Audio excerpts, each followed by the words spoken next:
All right, so tonight we are learning the teachings of Tzadok on Parshat Bo. And this week's Parsha, we're learning about the 10 plagues, the Esther Makas. And so there's a certain perspective that he's giving us on these 10 plagues and how we're supposed to be appreciating them and celebrating them. And this is, it's important for us to understand that these 10 plagues, they were awesome, amazing things. We're so happy that Hashem brought down the 10 plagues. And it's especially important because, we're in the middle of a war. And so, despite any discussions of ceasefire, but we're still in the middle. And and one of the things that we need to really clarify, that we need to really internalize, is that how do we feel about bad people getting destroyed? And there's an interesting thing in the Seder night. So there's a custom that during the 10 plagues, we take out a drop of wine from the cup during each one of the 10 plagues. And so there's a very famous Dvar Torah that says that why we're taking away from our cup of wine? Because really our simcha isn't complete, because the poor Egyptians, they were suffering. And so we are lessening from our personal enjoyment, from our pleasure, because we feel bad for the poor terrorists. So that's a very liberal approach. And these liberals, they like to also quote the midrash that says that the reason why we don't say halal on Shvi Pesach is because Hashem said that Hashem said that how could it be that my creations are drowning and you're happy about it? And so it's a very difficult midrash. You mind if I say one thing about that? Mm-hmm. Hashem was. So they misinterpret this to say that we really don't want the Egyptians to be destroyed, and it's really the opposite. That the whole Shvi Pesach is that we're celebrating the Shabbos Shira. We're so excited about the fact that we said Shira. We are totally excited, and whatever that midrash means. So the Mefarshim say it's talking about the angels, like you said. But it's based on this mentality, this what we call liberal left-wing mentality, that the bad guys are always right, and it's not okay, it's not moral to be happy about the destruction of evil, and the truth is that in this interpretation of why we take our wine from our cup, so it's actually not where the custom comes from. The custom actually was started it's first brought in the times of the Rishonim, that Reb Eliezer Migar Meiza is the first one to bring this, and he was 1,000 years ago, and he says that it's a gesture like not a panas, like lo bar minan, lo aleinu, we're taking every time we mention the plague, so it's like a gesture to say like Hashem should spare us. Okay, that's a Relazar Mekamaiza. The Ramah or Moshe Ishtalis in the Hakamesha. So he says an interesting thing, that he says that there's 16 times that we take out of our cup, and that's corresponding to the 16 blades of Hashem's sword, and that's connected to the idea of taking revenge, and we're just like get him, every time, like stronger, and that's the gesture of the taking out the wine from the cup. Quite the opposite of this famous Torah. Somebody that did a lot of research on this topic found that the first time that this idea appears in any Jewish source is by a Dr. Edward Bennett. That he was a German professor that died in 1930. It's very recent and not so yeshivish, not so a traditional interpretation, and so I don't think it's from our sources. So anyway, so we're learning about the Makas, and the Makas were awesome, and what Reb Tzadok wants to explain in this parsha is that the idea of the Makas was to really solidify what it means to be a Jew, and this is part of the process of redemption, part of the process of the Exodus, is that Hashem wants to clarify once and for all, for the Egyptians, and as well as for us ourselves, that we should understand what it really means to be a Jew. So he brings the Midrash that says that every one of the Malkos was nagof lemitzrayim v'rapo liyisrael, that it was an affliction to the Egyptians, and it was at the same time was a healing to the Jewish people, meaning that there was a certain energy that was coming down, and this energy affected the good guys and the bad guys differently. So there was a certain light coming down, and that same light that was treacherous to the Egyptians, so we were enjoying it. And we see this clearly. Like the Midrash says this is true for all 10, but this is very clear in the 9th plague, in the plague of darkness, because it says that Ulucho b'nei Yisrael haya or b'moshvatam, that it says that there was a special lightness, there was a special brightness that was being expressed to the Jewish people, that through the plague of darkness, we merited to a special light. So it's clear that there's a certain energy coming down, and it depends who you are. That there's the Gemara that says this similar thing, that Lasad Lavai, that Hashem is going to bring out this sun, to bring out this light, this energy, and it says Tzadikim nizayin b'menu v'rishayim nidayin b'y, that the Tzadikim, the same light is going to be an amazing pleasure, an amazing bliss for the Tzadikim, and it's going to be torturous to the Rishayim. Okay, meaning that like there's like a yeshivish joke that you know what the world to come is? The world to come is a shtender with a Gemara. That's it. If you're a tzaddik, then that is your olam haba. Then like, wow, how could I even dream of more? That's just the most greatest bliss. And if you don't like it, this is like when like in the Meshkichim and Yeshiva, like they want to explain to you that you need to like learning. It's not that if you don't like learning, that's what there is. When you die, that's all there is. You're going to be, that's your hell. Your hell is that you have to learn Gemara all day. And but like so like I don't think that's close to accurate, but I mean it's true. Hold on, it's true that you have to like learning. like anybody that just comes to the shiurim for the chocolate chip cookies, so that like it's a good start, you know, but but the idea is that the same energy can be reflected on the person who's receiving it differently. The same thing is going to be a bracha, is being a blessing for the good guys, and the same energy is going to be a curse for the bad guys. I believe we spoke about this in Parshat Noach, that the Zohar says that the same energy that was supposed to be Matan Torah, the same energy that was used to receive the Torah, that because we didn't have the right vessels to receive this light, so it ended up in destruction with the flood.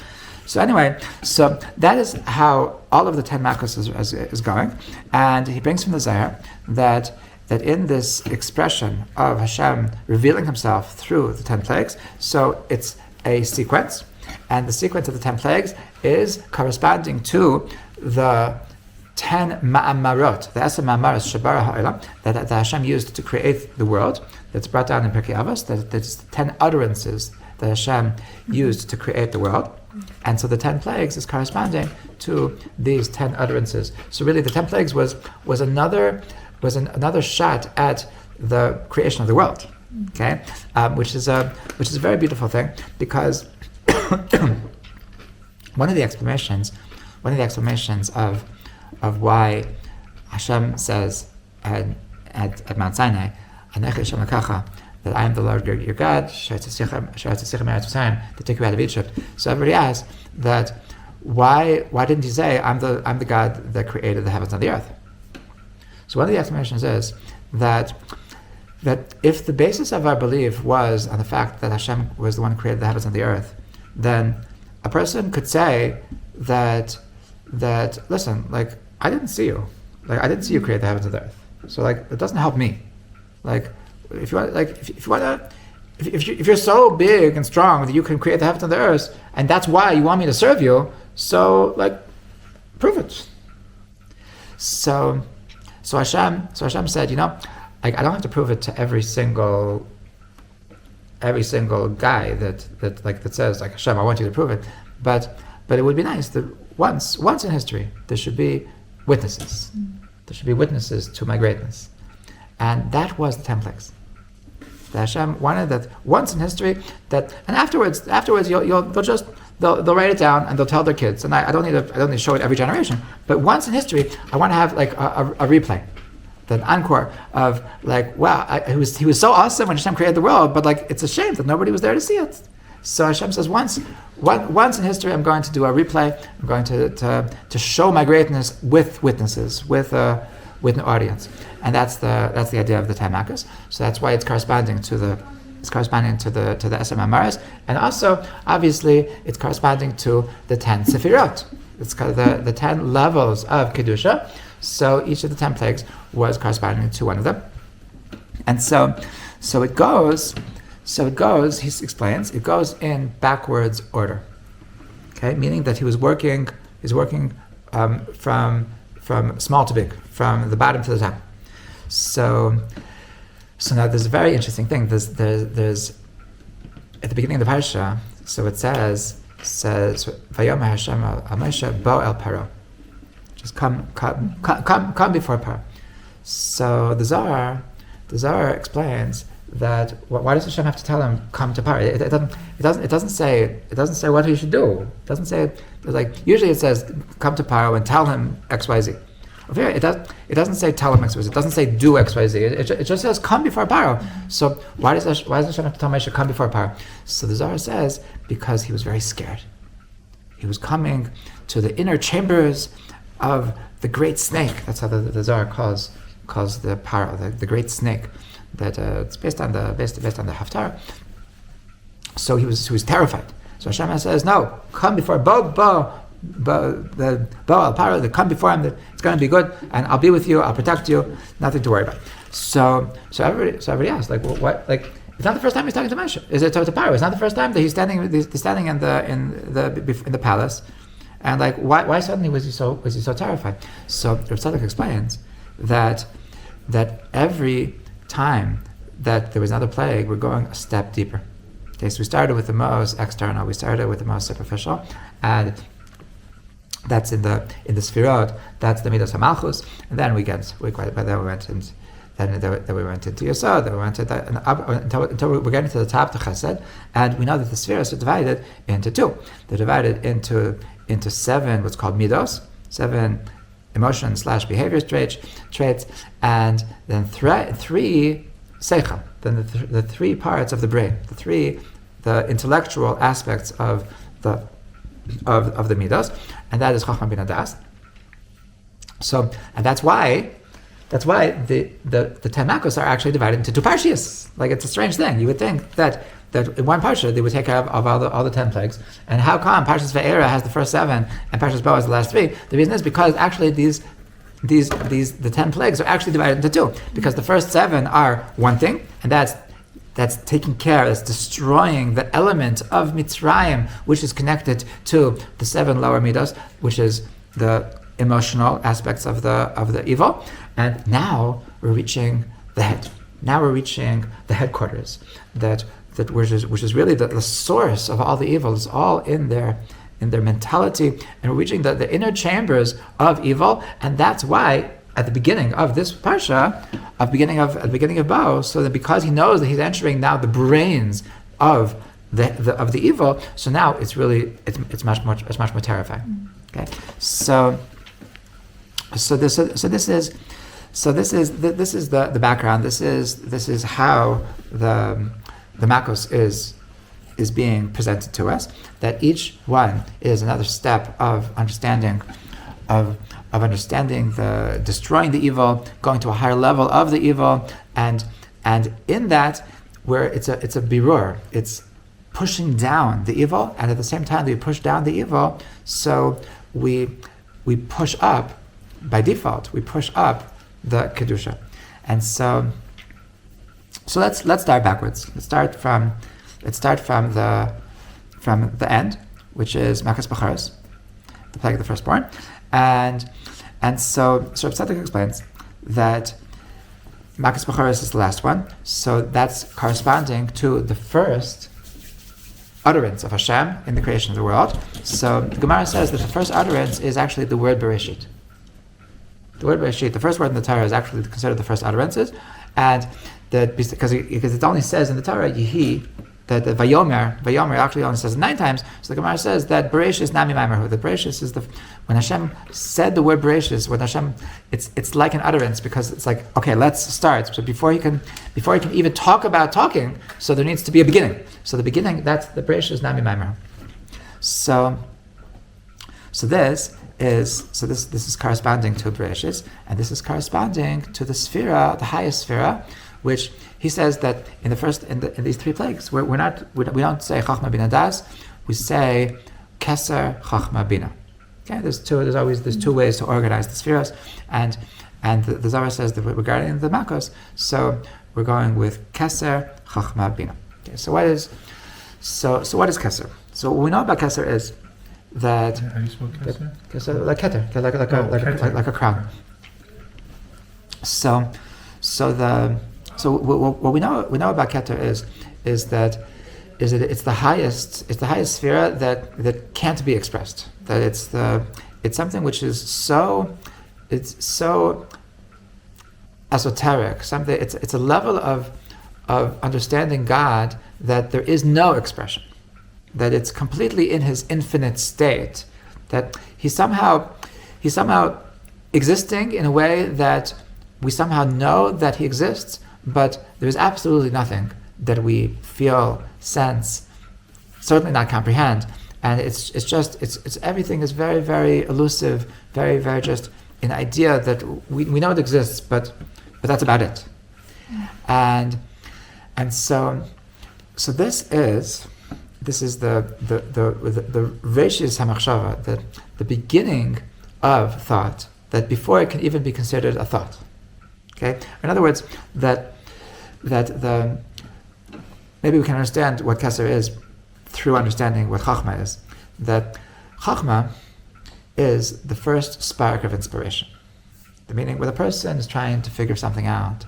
So the first spark is when he feels like suddenly, like he doesn't know what the idea is, but he feels that there's a direction. Like he's certainly some eureka moment, some aha moment, that it's like out of the darkness I finally see that like something, I don't really understand how it might make sense, but it might make sense. Let's go, and like you see like a light at the end of the tunnel that it's very, very vague and very, very unexpressed, but you see something. So that spark of inspiration, so that's called Chachma. So there's a pasuk in Eov that says, "HaChachma me'ayin timatzeh." So Chachma comes from ayin. That those sparks of inspiration, where do they come from? They come from somewhere, and they come from the source of all inspirations. And that's before its inspiration, before it came down, even in the sense of an inspiration. So it was in this infinite world of elusive ideas, which is the Ein Sof, which is the infinite world of where the source of everything, which is Hashem Himself. So that elusive source, the infinite place where everything comes from, so that's called Keser, and that is called the Bereshis. That's the very, very beginning, the beginning of the thought process before it can even be called a thought. So that's what we're calling Keser, and that is corresponding to Becharas, to Makas Becharas, because the first time that Moshe comes before Paro, so what does Hashem tell him to say? B'ni b'chori Yisrael. That the first way that Hashem introduces himself to Paro is that, listen up, guy, the Jewish people, they are my firstborns. They are my children. And so what does it mean, my first children? So, in all this Svarim, they explain that when we say that the Jewish people are Hashem's firstborn children, what we really mean is that the Jewish people is the Reishis HaMachshava, that the Hashem's first thought was on the Jewish people. And this is a midrash that I've shared with you before, that midrash in the Tanit Eliyahu, that it says that Eliyahu taught Reb Abba that there was a dispute in heaven. What was the very first thought? What was the very first thought? So when Hashem created the world, so before he created, he thought that he wants to create. He had the thought of creation. So in the thought process, what was the very first thought? So there's a dispute. That some angels said it was the Machshavta Shei Yisrael. It was the thought of the Jewish people. And some angels thought that it was the Machshavta Shel Torah. It was the Machshav of Torah. So now they both made it. They both made it into the books because in the word Bereshit, so Rashi brings down what does Bereshit mean? Bishvil Yisrael Shenikra Reshis. That for this Hashem created the world for the purpose of the Jewish people because the Jewish people are called Reshis, because the Kodesh Yisrael Hashem, Reshis Tevasa, but the other midrashes, the other Rashi also brings that Bishvil HaTorah Shenikra Reshis, because it also says Hashem Karani Reshis Darkai, that Hashem gave the Torah is also called Reshis. So Bereshis means that He created the world for the purpose of the Torah. But which is the very first? So it was both. Hashem was thinking about the Torah and he was thinking about the Jewish people. But which was first? Okay, so that is a point of dispute between the different angels. That some angels said that the first thought was about the Jewish people, and then was about the Torah, and the others said the opposite. That first Hashem thought about the Torah, and only afterwards you think about the Jewish people. So I always explain that these two approaches is actually very, very as a very intrinsic difference of how to look at Torah, how to look at Judaism, how to look at what does it mean to be a Jew, what does it mean what does it mean Torah. So if the first approach is that Hashem's first thought was the thought of Torah, meaning that the most important thing is that Hashem's values should be played out. That's the first thing. That's the most important thing. And then Hashem says that, okay, but he needs somebody to do it. So, no problem. I'll make a Jewish people. And that's the Jewish people was the second thought. And our existence is in order to play out the values of Torah. Okay, that's the first approach. The second approach is that no. The first thought was, I love Jews. I need to have a relationship with the Jewish people. That's the whole reason I want to create a world is because I want to have a relationship with the Jewish people. But then he thought, as an afterthought, that okay, what are we going to do? We're just like watch movies all day. We're going to play chess. What can we do? So how are we going to connect? So no problem. I'll make Torah, and the Torah will be a means through which we'll be able to connect. Eliyahu Navi told Rabba that, and I know that the angels that said that Yisrael are the first, they are the correct ones, because the Machshavta Shel Yisrael Kadma L'Kol, that the very first thought was most certainly the thought of the Jewish people. So this is what it means when it says that Hashem's, that when it says that the Jewish people is B'nai B'char Yisrael, that we're Hashem's firstborns. It doesn't mean that we're biological babies. Like Hashem creates everybody. It doesn't it's not like. So what it means that we're His firstborn is that just like it says that in a certain sense a child comes from the thought of the father. So that's what it means that the Jewish people come from the thought of Hashem. And when it says we're the firstborns, it means that we were the very first thought. Okay, so the thing of Makas B'charas is to clarify, to bring down into the world this light, this knowledge, this understanding that we are Hashem's first thought, and that is what is so special about us. Okay, that our relationship with Hashem is that before there was anything, before there was a universe, before there was even values, before there was wisdom, that the having a Jewish people is our relationship with God is beyond anything that makes sense. It's not you can't say that there's a reason why Hashem loves us so much, because anything that would be considered a reason didn't exist yet. The concept of rational thinking didn't exist yet. The very first thought was that I love the Jewish people before there was such a thing of logic. So to say, explain to me why Hashem loves the Jewish people, that's a contradiction in terms, because before the concept of logic existed, so that Hashem loved the Jewish people.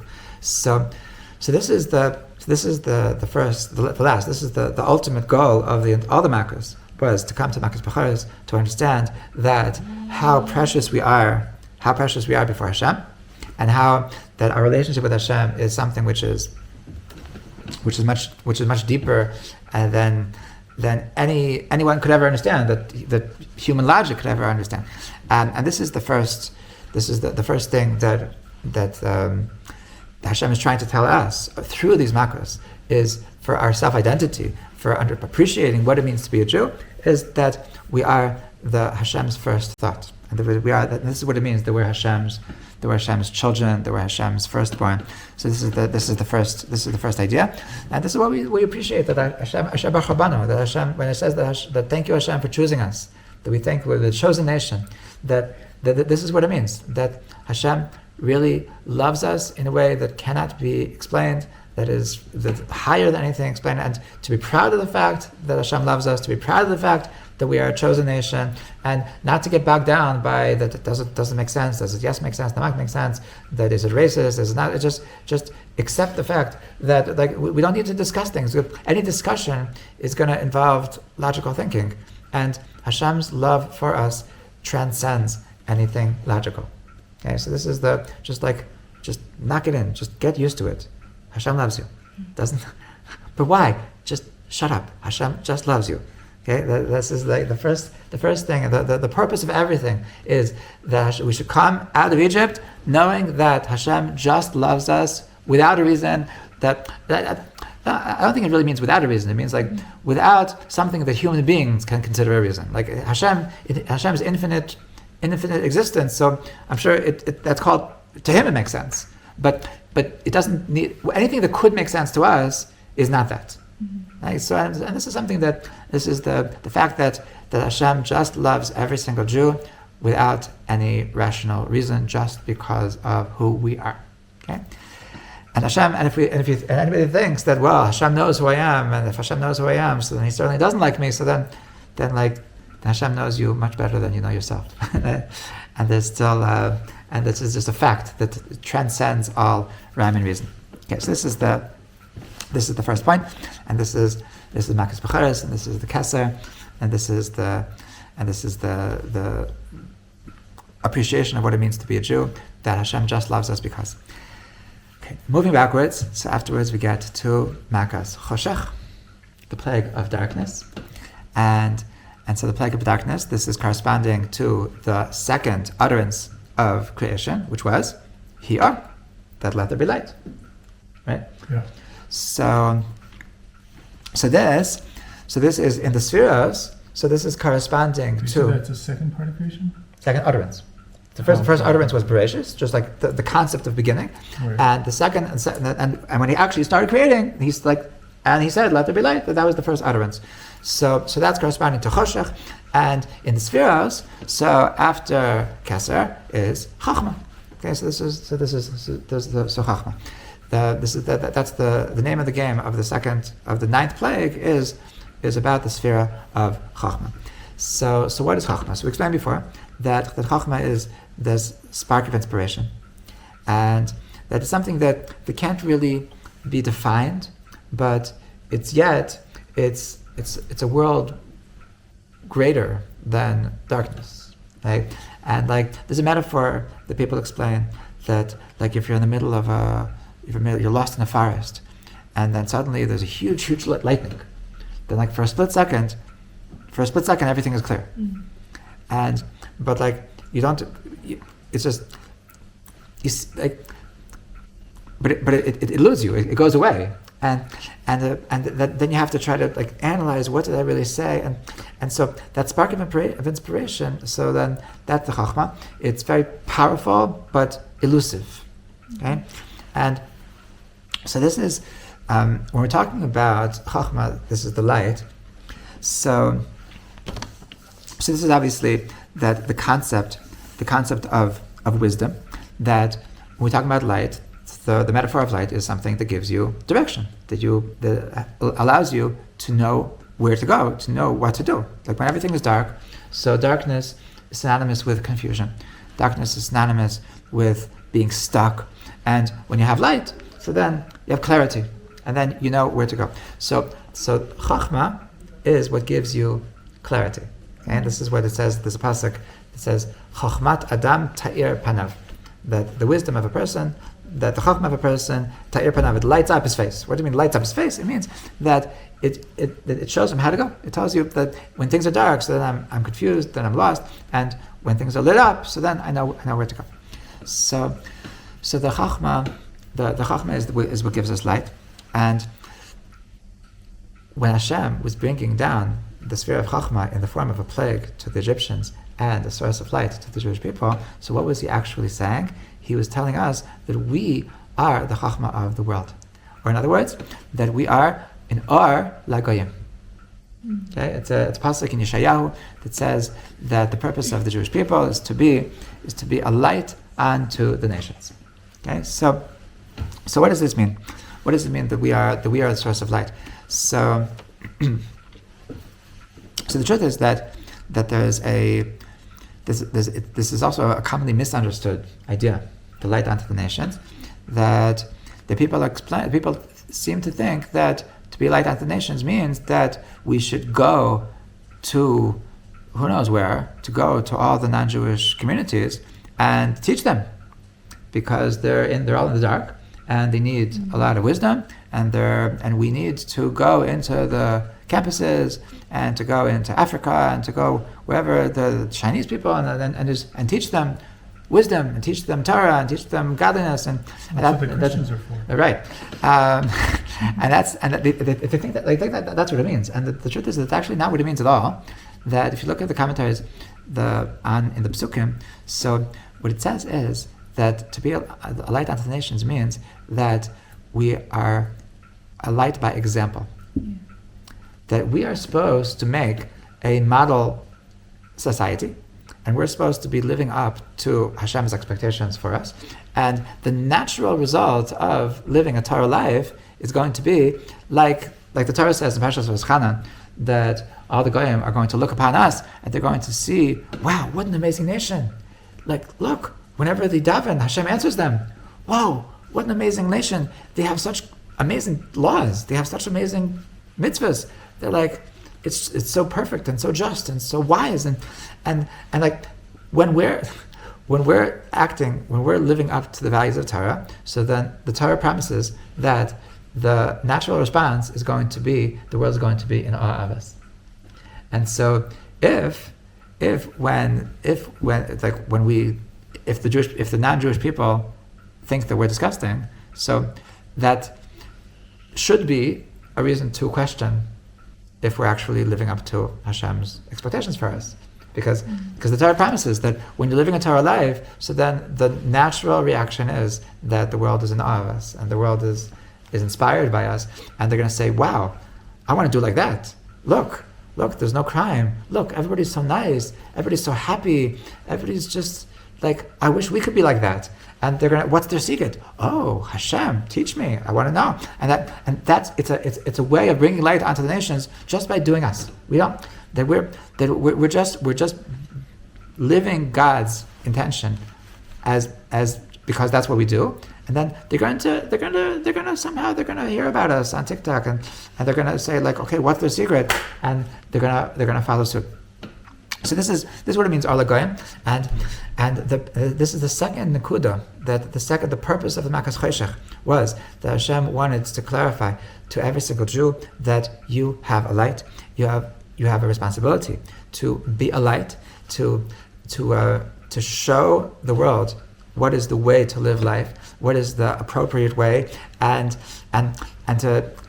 so if the first point was just that Hashem loves us without rhyme and reason, so the second point is that we have an awesome life with rhyme and reason. Okay, that we are the source of light and the source of direction, and if you do like us, then you'll be happy, then you'll be satisfied. And this is a second element of the what it means to be a Jew, that we give direction with a source of light. And then we come to the beginning of the Parsha. Okay, and this is what this will conclude, obviously. So then we come to Makas Arba, that the plague of locusts. Okay, so in the 10 utterances. So this is corresponding to the second day of creation, where Hashem says Yehi Rakia, that there should be a firmament which is dividing between the heavens and the earth. And in the spheres, so this is corresponding to the sphere of Bina. So what is Bina all about? So it says that Bina is the ability to have analytical thinking. Is the ability to take that idea, to take that first spark of inspiration and flesh it out. And like try to make something real out of it. Okay? So you need that. You need to have somebody that has this spark of inspiration, and then once you have the inspiration, then you have somebody that can make it real. They can like make it that it's actually going to solve the problem and implement it.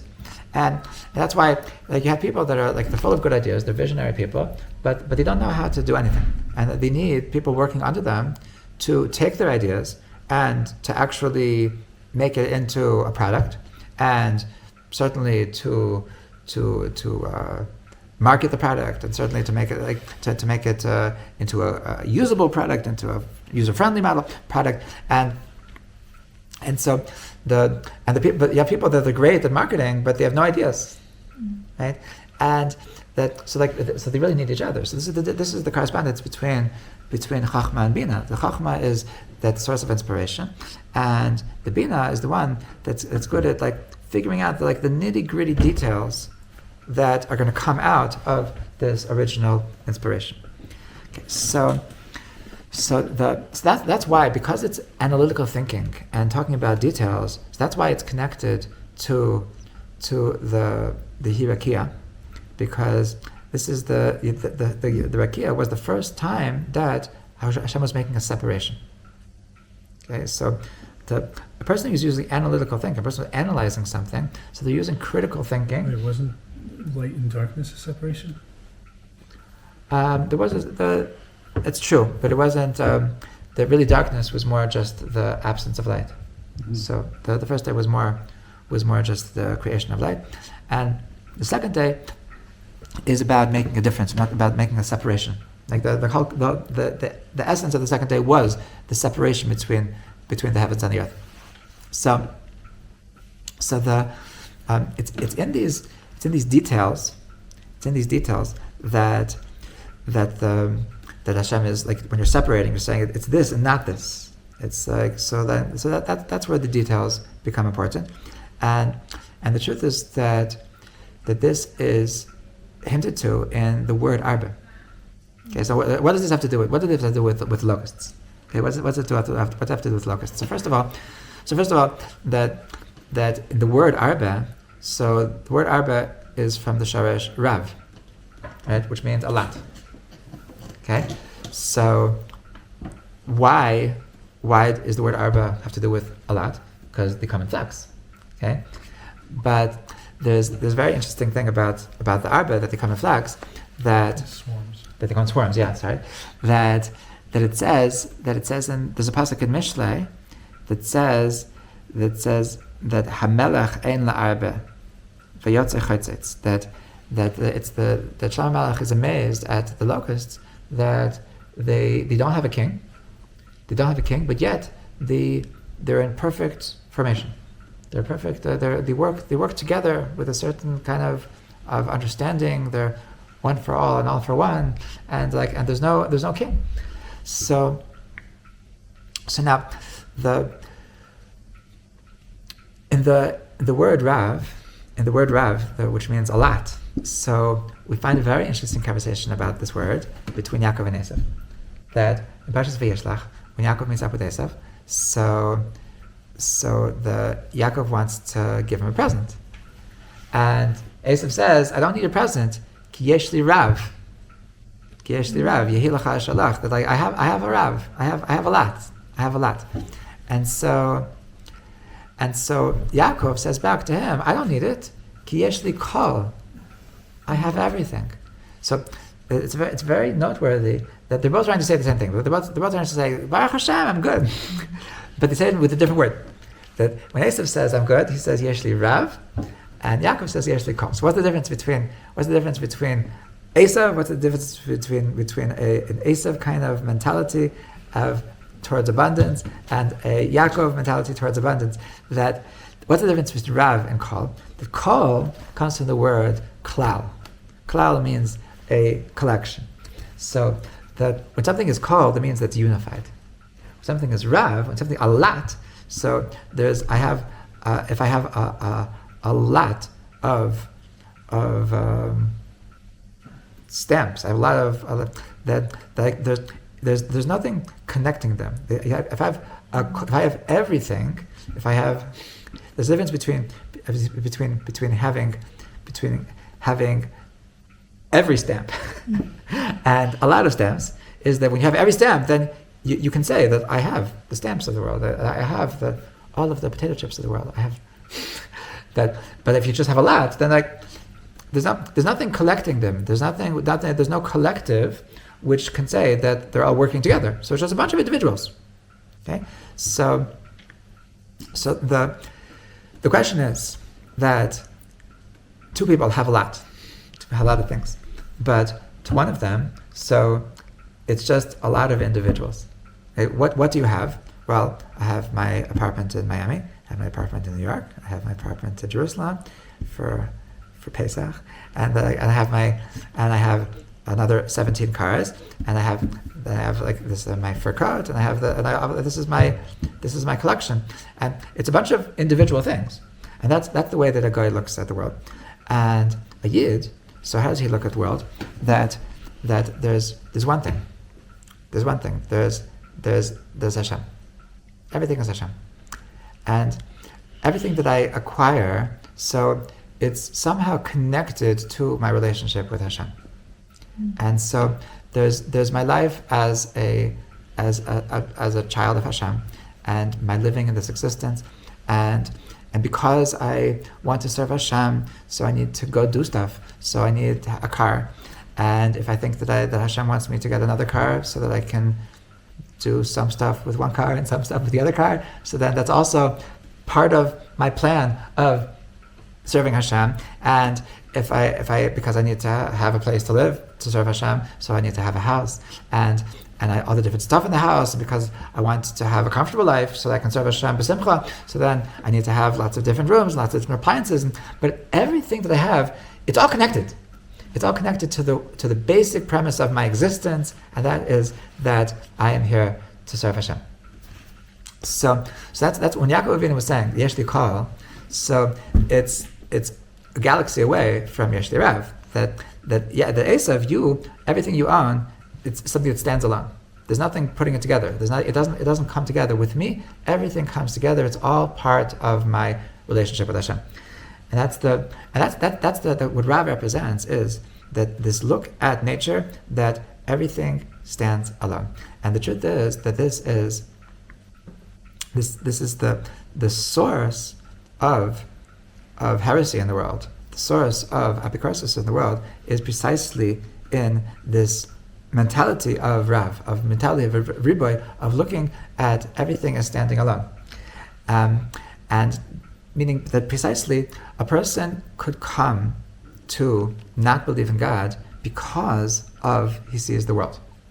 Because he sees that the world is so vast, and it's so awesome, and it's so big, and he sees that everything is just so, it's so fascinating, it's just so complicated, and because he sees so much intricacies in the world, so he gets bogged down by all the intricacies, and because he doesn't see the forest, because he just only sees the trees, and so the alternative is to realize that all of this amazing world, so it all comes from somewhere. Okay, and this is hinted to in one of the names of Hashem. One of the names of Hashem is Elokim. Okay, it's very interesting that we use the word Elokim because Elokim is plural, and it's a very basic premise in Judaism that Hashem Echad, there's only one God. So why on earth would we use a plural name of God? It seems like we're saying that there's two gods. So the reason why we use the word Elokim, the meaning of the name Elokim, is Bal HaKochot. That Hashem is the master of all the energies, of all the powers in the world. Okay, meaning that we know that there's a power, there's winds in the world, there's fires in the world, and there's all different contradictory energies going out, but Hashem is the master of all of them. Okay, Hashem is the God of all the powers, and that's why that's what we're saying when we're saying Elokim. So that's why the name Elokim is a conjugation of the word mi and ele, because it says that su'u maram enechem, that the pasuk says that lift up your eyes and see mi bara ele, that who created these is a reference to the physical world. So a person could look at the physical world and see, look, I see a world that it connects, it ticks, it all seems to work. I don't see a God. I see nature, and so Hashem says, lift up your eyes and see. But who made that? Who is the God of nature? Who is the source of nature? And that's why if you take out the me, then you're left with the ele. So that was the first idolatry in the Jewish people, that with the golden calf. So it says Ele Elohecha Yisrael, that they were seeing the physicality without putting it back to the source, and that was their problem. So this is what Arba is coming to remind us. Now, what's unique about Arba is that in these last three plagues, so we said that these last three plagues are trying to get to the essence of the core, the algorithm of what it means to be an Egyptian, the algorithm of what it means to be the opposite, the anti-hero of Hashem, and so you would think that there would be more spiritual plagues, right? So Makas B'charis is a very spiritual plague. It only affects the soul, right? Choshech is a very spiritual plague. There's no being, there was no physical, there was no mass to the. I mean, it says v'yamesh choshech. There was some kind of mass to the choshech, but like darkness is a very elusive kind of thing. And Arba, it's locusts, right? So it's a thing. It's just like there was hail, there was locusts. So what's going on over here? So that what was happening was that what did Arba do? What was the plague of locusts? So it was destroying all the crops. Okay, but it was destroying all the crops in a complete immersive way. That more than anything else, that with the blood, obviously, it was just a night. Nobody felt that like the world is coming. The world is coming to an end. That with the frogs, there were frogs, but like everything seemed to stay around. And over here, that with the barad, finally, so like a lot of the crops were destroyed. With Dever, for example, the plague. So a lot of the animals just dropped dead, but some didn't drop dead. And over here, animals, right? What? They didn't eat animals, right? Could be, but they had some use for them. It was like their possessions.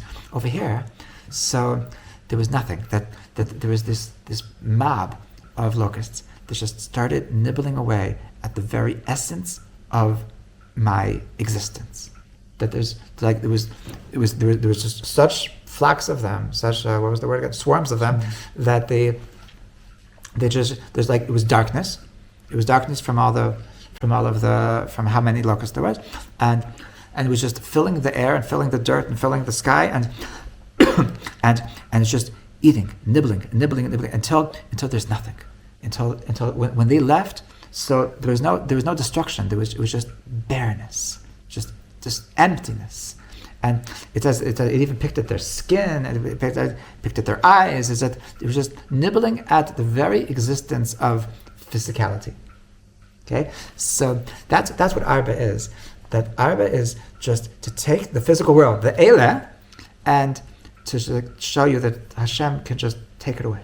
Hashem just melt all of the things that you thought was just nature, all the things that you thought was just, that's the world. The world ticks. That Hashem can just melt the very fabric that you're standing on. That's what Arba is coming to represent. So Arba is all about how we look at physicality, Arba is that the physical world. So is it because it's sourced in Bina? So is it something that stands by itself, or is it something which is connected to a higher source?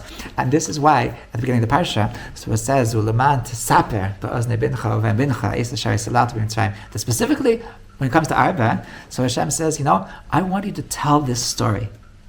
That it's over here, it's in this parsha, in this Makkah, that Hashem says that I don't want this to be a one-time thing. I want this to be part of your tradition every single year. I want you to tell your children about what I did. Now, so why does it have to do with Bina? Because to be able to tell a story. So, what's the difference between just telling you a wisdom or telling you a story? The difference is that a wisdom is just an idea. It's just an esoteric value, and like I'll tell you that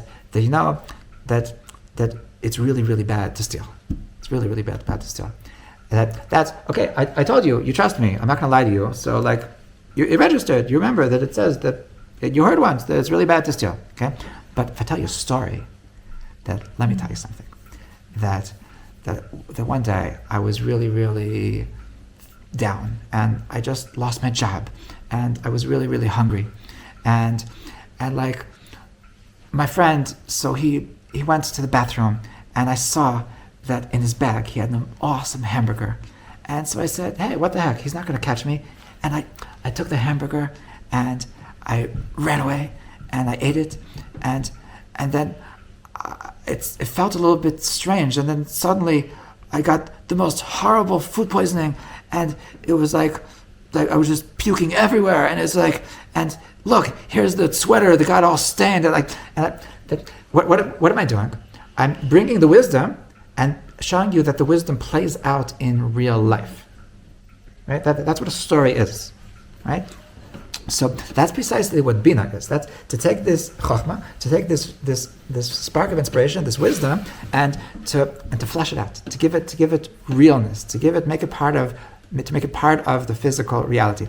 So this chokhmah, this relationship between chokhmah and Bina. So this is according to Kabbalah, this is the difference between man and woman.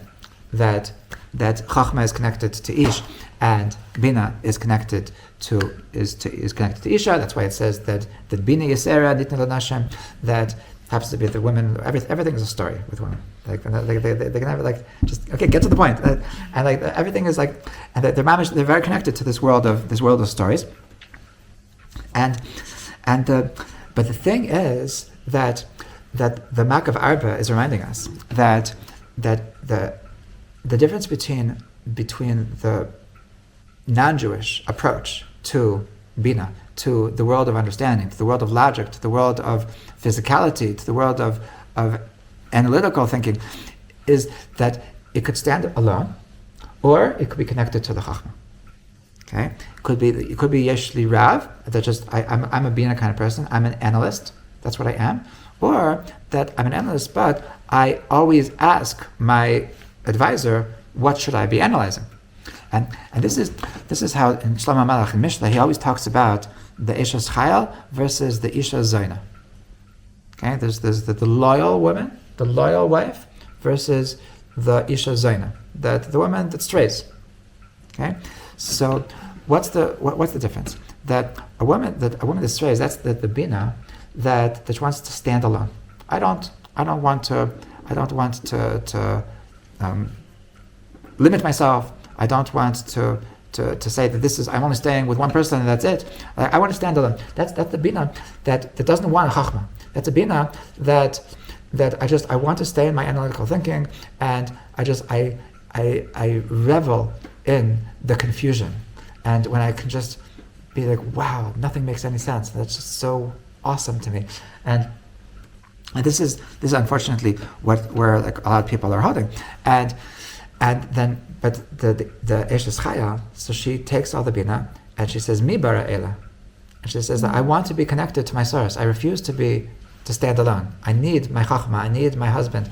And I'm not going to appreciate my analyzing unless I know that I'm analyzing something which is going to get me somewhere.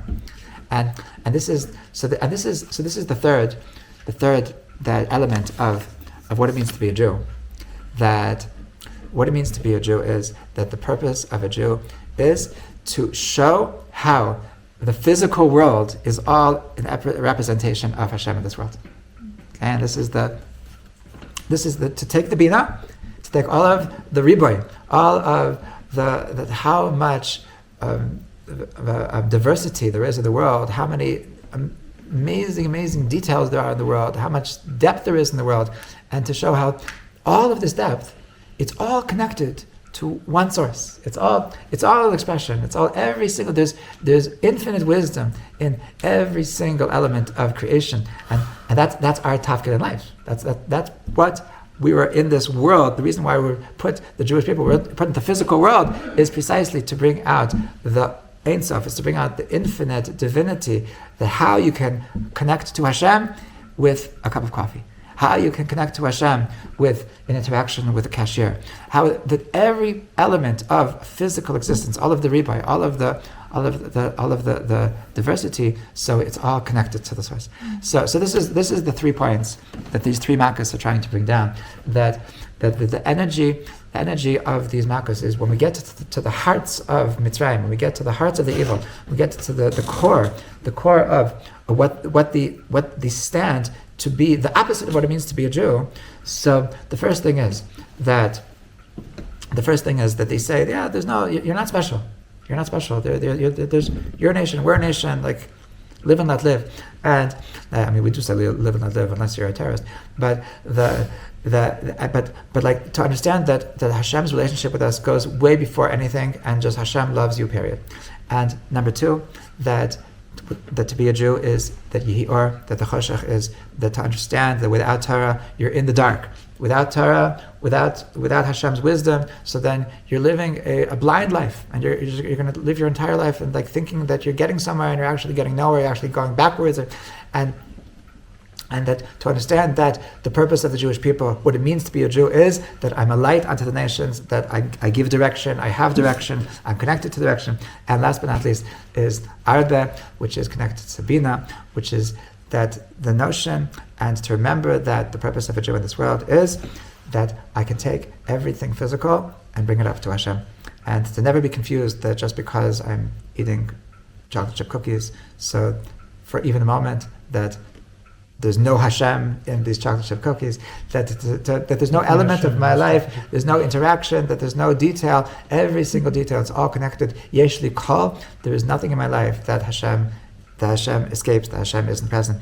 So I bless us all that we should be able to really appreciate how awesome it is to be Jews, and to appreciate how not to be the bad guys is really, really off, and to appreciate the makkos, and to appreciate just the Jewish pride, and that Hashem loves us, and that we have direction, and that we have an amazing mission. B'ezrat Hashem l'chaim.